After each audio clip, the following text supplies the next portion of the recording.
Om Swastiastu. Assalamualaikum warahmatullahi wabarakatuh. Salam sejahtera untuk kita semua. Salam harmoni. Pada kesempatan kali ini saya akan menjelaskan mengenai ujian tengah semester mata kuliah metabolisme dan informasi genetika. Sebelumnya, perkenalkan nama saya Fitri Adrianti dengan NIM 191303101 dari kelas 6A Pendidikan Kimia.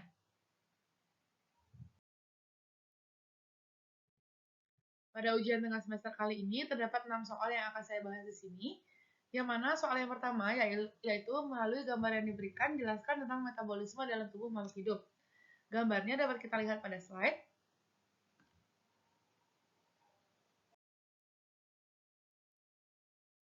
Nah, selanjutnya untuk penjelasan umumnya yang mana metabolisme merupakan proses dasar yang terjadi pada setiap makhluk hidup.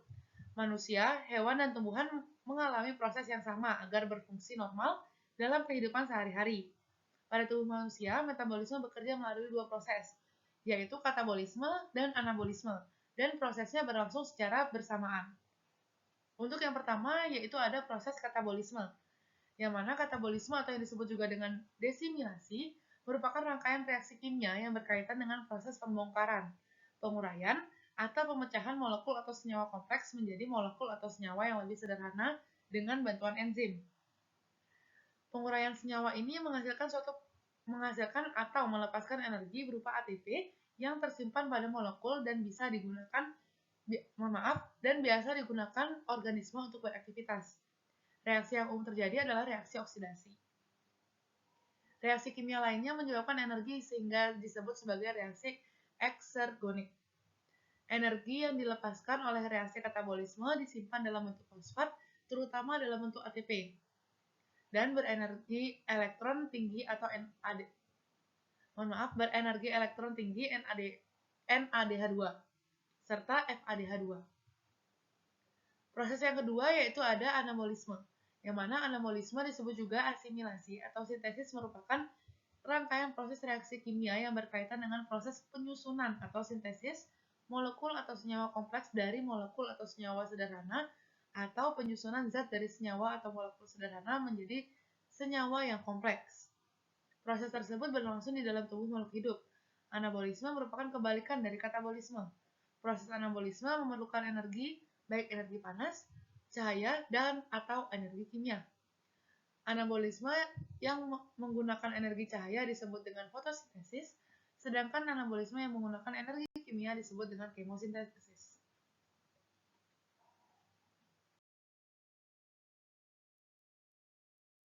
Selanjutnya untuk pertanyaan nomor 2.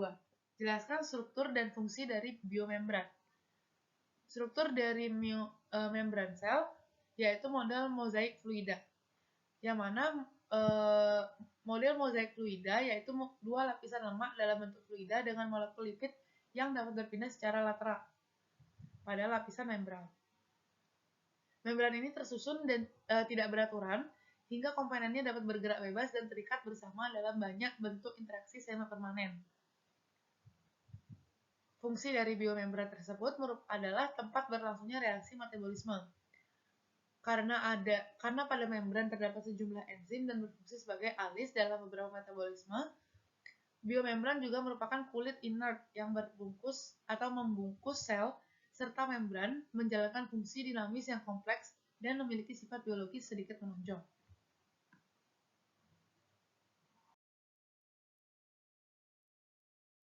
Selanjutnya untuk pertanyaan nomor 3, jelaskan apa yang Anda ketahui tentang yang pertama jalur glikolisis, yang B jalur gluconeogenesis, yang C perbedaan glikolisis dan gluconeogenesis, yang D hitunglah jumlah ATP yang dihasilkan oleh metabolisme 5 mol glukosa pada jalur glikolisis aerob, yang E jelaskan sistem proses pengendalian jalur glikolisis.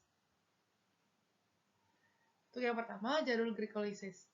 Jalur metabolisme merupakan jalur metabolisme yang berfungsi untuk memecah glukosa atau C6H12O6 menjadi asam pirufat. Glikolisis terjadi melalui 10 tahapan yang terbagi menjadi 5 tahapan penggunaan energi dan 5 tahapan pembuatan energi. Yang kedua ada jalur gluconeogenesis, yang mana jalur tersebut merupakan jalur pembentukan glukosa dari zat yang bukan berasal dari karbohidrat. Yang ketiga, ada perbedaan dari keduanya, yang mana glikolisis terjadi dalam sitoplasma, dan hasil akhir dari glikolisis adalah asam pirufat. Glikolisis merupakan tahap pertama secara aerob. Glikoneogenesis adalah sintesis glukosa dari senyawa bukan karbohidrat dan berlangsung terutama di dalam hati.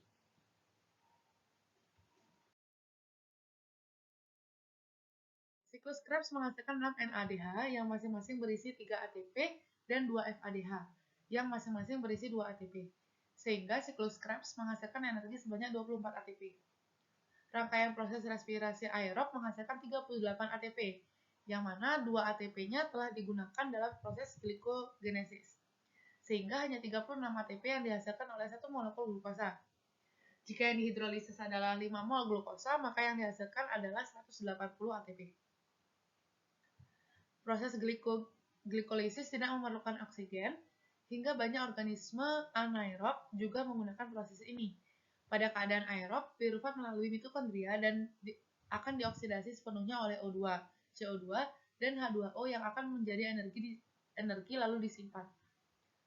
Disimpannya di dalam bentuk ATP. Pirufat yang dihasilkan pada jalur pada jalur glikolisis aerob akan masuk ke dalam siklus Krebs. Dengan tidak adanya oksigen yang cukup, pirufat direduksi oleh NADH melalui glikolisis anaerobik atau fermentasi menjadi berbagai produk, yaitu asam laktat rutin pada hewan dan etanol pada ragi. Selanjutnya ada soal yang keempat. Jelaskan peranan siklus Cori, jalur pentosafosfat, metabolisme glikogen, dan juga pengendalian metabolisme glikogen. Yang pertama, untuk peran siklus Cori adalah sebagai energi yang dibentuk antara lintasan yang menghasilkan 3 senyawa, yaitu asam laktat, asam pirufat, dan alanin. Yang kedua, ada peran jalur pentosafosfat yang itu berperan dalam menghasilkan NADPH untuk sistem asam lemak dan steroid, serta menghasilkan ribosa untuk sintesa nukleotida asam lemak. Peran metabolisme glikogen adalah proses untuk mengubah glukosa berlebih menjadi polimernya yang berfungsi sebagai cadangan energi jangka pendek yang disimpan di hati dan otot dan dapat diubah menjadi glukosa kembali melalui glikogenesis. Selanjutnya ada peran pengendalian metabolisme glikogen, yaitu berperan pada saat kadar gula darah dalam tubuh sedang tinggi.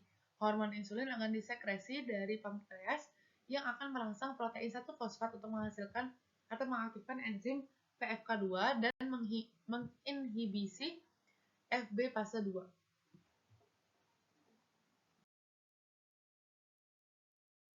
Selanjutnya pertanyaan yang kelima, dengan menggunakan gambar, jelaskan manfaat. Yang pertama ada siklus asam sitrat, yang B ada rantai pernafasan, dan yang C ada fosforilasi oksidatif. Manfaat dari siklus asam nitrat adalah untuk membantu tubuh dalam mengubah energi menjadi energi siap pakai. Manfaat dari rantai pernafasan adalah untuk mendapatkan energi proses glikolisis. Dan manfaat dari fosforilasi oksidatif adalah membentuk ATP dalam sistem transport elektron.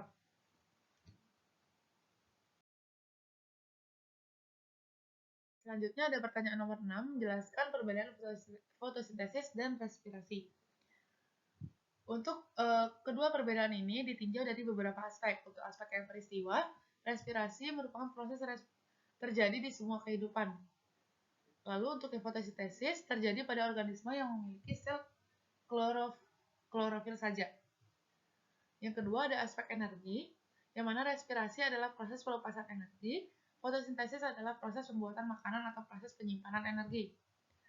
Yang ketiga ada aspek waktu terjadinya, yang mana waktu proses respirasi bisa terjadi 24 jam sehari. Artinya bisa terjadi baik dalam kondisi terang maupun gelap. Untuk proses fotosintesis hanya terjadi dalam cahaya. Untuk satuan energinya, untuk respirasi, energi dilepaskan dalam bentuk ATP. Untuk fotosintesis, energi disimpan dalam bentuk glukosa.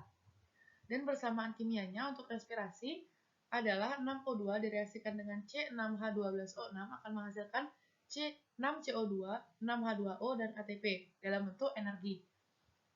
Sedangkan untuk fotosintesis persamaan kimianya yaitu 6CO2 direaksikan dengan 6H2O menghasilkan C6H12O6 dan 6O2.